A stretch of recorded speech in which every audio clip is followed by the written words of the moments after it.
MTV anorova kunge Jetli kubata wake zvivindi wavhiringidza dindindi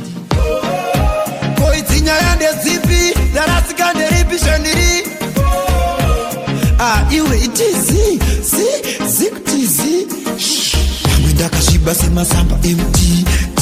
ekupisira ndo zvanondidiro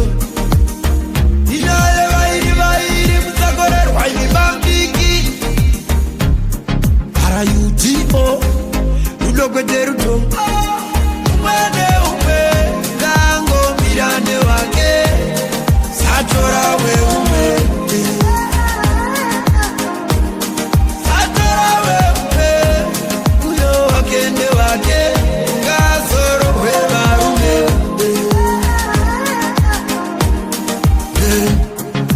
RUDO ndo wakonzeresa RUDO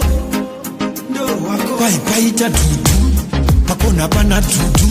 ungangotumira kuti tunge mudududu achirevwa guruguru zvipakera zvemumumu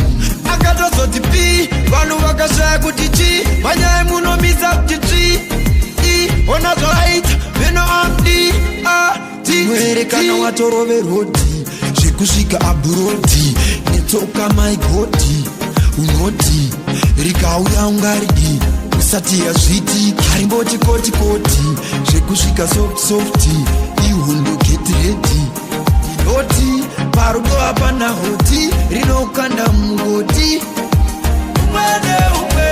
ngangomirane wake satora weumwe satora weumwe uyo wakende wake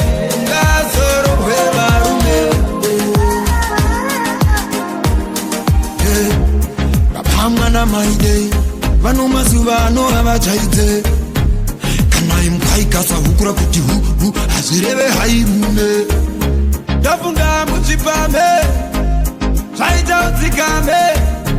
maiwi ndovirei nanai vagununurei umwene